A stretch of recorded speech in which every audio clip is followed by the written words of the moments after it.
সে গোষ্ঠীটা কারা? মুসলমান গোষ্ঠী। বলছে এ বাংলায় একটা সম্প্রদায় আছে, তারা এক হলে সবকে পালাতে হবে। এই বহরমপুর লোকসভায় আমাকে হারানোর জন্য মমতা ব্যানার্জি এই থিওরিটা এখানে অ্যাপ্লাই করেছিল, এই বুদ্ধিটা এখানে প্রয়োগ করেছিল। আমাকে হারানোর জন্য তৃণমূলের পক্ষ থেকে বলা হলো খোলা মঞ্চে দাঁড়িয়ে মুর্শিদাবাদের 70% মুসলমান, 30% হিন্দু, মনে করলে মুসলমানরা হিন্দুদেরকে মেরে গঙ্গায় ভাসিয়ে দিতে পারে। হয়ে গেল গল্প, হিন্দু মুসলমানের ভোট ভাগাভাগি হয়ে গেল, অধীর চৌধুরী হেরে গেল। ওর দলের এমএলএ এখন বলছে সেদিন আমি এটা করতে চাইনি, অধীর চৌধুরীকে হারানোর জন্য মমতা ব্যানার্জি বুদ্ধি দিল, আমাকে পরামর্শ দিল, তাই আমি করলাম, অধীর চৌধুরীকে হারালাম। সেদিন বহরমপুরে যেটা করেছিল আজকে বাংলায় সেটা করতে চাইছে। কি 70% মুসলমান 30% হিন্দু, যেটা এখানে করতে চেয়েছিল, এখন মমতা ব্যানার্জি বলছে একটা বিশেষ সম্প্রদায় আছে, ধর্মীয় সম্প্রদায়, তাদেরকে আমি বললে তারা এক হয়ে সবকে মেরে বার করে দিবে। আবার সেই বিভাজনের রাজনীতি, কিন্তু মুসলমানদের জন্য বাকি কিছু করছে না। কদিন আগে দেখলেন রাজ্যসভা হলো, কদিন আগে দেখলেন বঙ্গশ্রী পুরস্কার দেওয়া হলো, দেখেছেন কোনো মুসলমানের নাম? বঙ্গশ্রী পুরস্কারে কোন মুসলমানের নাম দেখেছেন? সেখানে কে পুরস্কার পাচ্ছে? ওই উত্তরবঙ্গের অনন্ত মহারাজ নামে একটা ঢপের কীর্তন করে এক লোক, যে বলছে বাংলাকে ভাগ করে দাও, বাংলাকে ভাগ করে সেখানটায় গ্রেটার কুচবিহার তৈরি করে দাও। তাকে এখানটায় বঙ্গশ্রী পুরস্কার দেওয়া হচ্ছে। সে না সাথে থাকে, না পাতে থাকে, না কোনো কর্মে থাকে, না কোনো কাজে লাগে, তাকে বঙ্গশ্রী দেওয়া হচ্ছে। কোনো মুসলমানকে খুঁজে পাওয়া যায়নি, কোনো মুসলমানকে খুঁজে পাওয়া যায়নি। রাজ্যসভার ভোট হলো, 4টে রাজ্যসভার এমপি হলো, তার মধ্যে একটা সারদা কাণ্ডে এ বাংলায় যে লক্ষ লক্ষ মানুষ বঞ্চিত হয়েছে, লক্ষ লক্ষ মানুষের সম্পত্তি লুট হয়েছে, সেই লুট হওয়া সম্পত্তিকে রক্ষা করবার জন্য যে পুলিশ অফিসার সেদিন সব থেকে বড় ভূমিকা পালন করলো, রাজীব কুমার, তাকে রাজ্যসভার মেম্বার করে দেওয়া হলো। আরেকজনকে রাজ্যসভার মেম্বার করা হয়েছে, সে আবার বলে মেয়ের সঙ্গে মেয়ের বিয়ে হওয়া উচিত, ছেলের সঙ্গে ছেলের বিয়ে হওয়া উচিত, তাকে রাজ্যসভার মেম্বার করেছে। আপনাদের ওকালতি করবে, কিন্তু এ বাংলায় কোনো মুসলমান খুঁজে পাওয়া যায় না রাজ্যসভার মেম্বার হওয়ার জন্য, আর কোনো বাঙালি খুঁজে পাওয়া যায় না।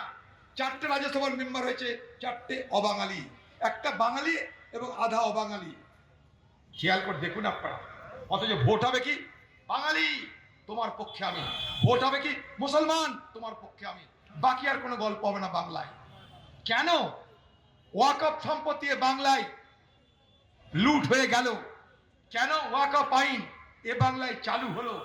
আজ পর্যন্ত কত সম্পত্তি ওয়াকফ আইনে নথিভুক্ত হলো আপনি জানেন? আমি জানি না। তার হিসাব দিয়ে মমতা ব্যানার্জি না, সব খাওয়া চাওয়া পড়ে যাচ্ছে এসআইআর কাণ্ড নিয়ে।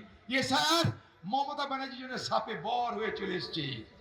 খালি এসআইআর দেখিয়ে যত অভিযোগ সব কিছু নস্যাৎ করে উনি এগিয়ে যাবেন। এখন একদিকে ধর্ণা, আরেকদিকে প্রতিশ্রুতির ঝর্ণা। এই ধর্ণা আর প্রতিশ্রুতির ঝর্ণা আগামী দিনে মমতা ব্যানার্জিকে ভোট পার করবার হাতিয়ার হিসাবে ব্যবহার করতে দেখছি আমরা। এই জায়গায় দাঁড়িয়ে আমাদের দাবি এইটাই, প্রত্যেকটা বৈধ ভোটার যতক্ষণ পর্যন্ত না তাদের দাবি মানা হচ্ছে, যতক্ষণ পর্যন্ত তারা ভোটার লিস্টে অন্তর্ভুক্ত হচ্ছে, যতক্ষণ পর্যন্ত তারা ভোটার হচ্ছে, ততক্ষণ এই ভোট আমরা মানছি না। আমাদের এই সভায় অনেক মা বোনের এসেছেন, অনেক মা বোন জাগানো পেয়ে গাছের তলায় বসেছেন, আদিবাসী সমাজের মা বোনের এসেছেন, আদিবাসী পিছিয়ে পড়া মানুষ, হিন্দু মুসলমান সকলের নাম এই এসআইআর প্রক্রিয়ায় যে 11 লক্ষ নাম এখনো বাকি আছে তার মধ্যে তারা সকলে সম্মিলিত আছেন। তাই আমরা এই এসআইআর প্রক্রিয়ায় যে 11 লক্ষ মুর্শিদাবাদবাসীর নাম বাদ গেছে, যারা বৈধ ভোটার হিসেবে স্বীকৃত, তাদেরকে যতক্ষণ পর্যন্ত না এই অধিকার তাদের পুনরুদ্ধার হচ্ছে ততক্ষণ যাতে ভোট না হয়, সেটাই আমাদের দাবি থাকছে। সেই দাবিতেই আমরা প্রতিবাদ করছি।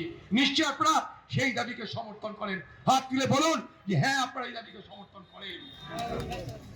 আমরা দরকার হলে সুপ্রিম কোর্ট যাব, ব্যবস্থা নিচ্ছি, যাব। মমতা ব্যানার্জি যাবে না, আমরা যাব। মমতা ব্যানার্জি চাই ঝঞ্ঝাট থাক, আমরা চাই ঝঞ্ঝাট মিটাক। ফারাক আমাদের এইটাই। কে আমাদের ভোট দেবে কে দেবে না বড় কথা নয়, কিন্তু ঝঞ্ঝাটটা মেটানো দরকার, কারণ মানুষের ভোট দেওয়ার অধিকারকে সুনিশ্চিত করা দরকার।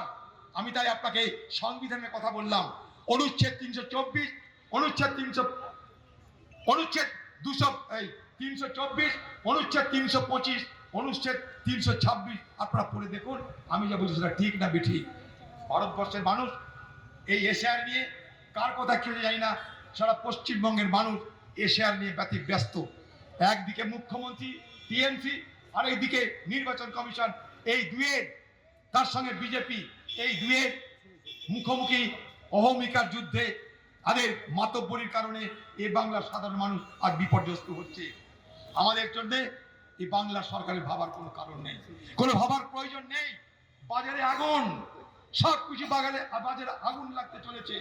ঈদের বাজারে সবকিছুর দাম হু হু করে বেড়ে চলছে, মানুষের অভাব অভিযোগ বাড়ছে, সরকারের মাথা ব্যথা নাই।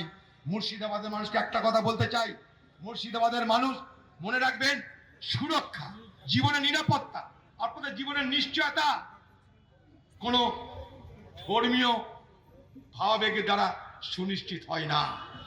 সব থেকে বড় সামাজিক নিরাপত্তার নাম সকলের মধ্যে ঐক্য, সম্প্রীতি, প্রেম।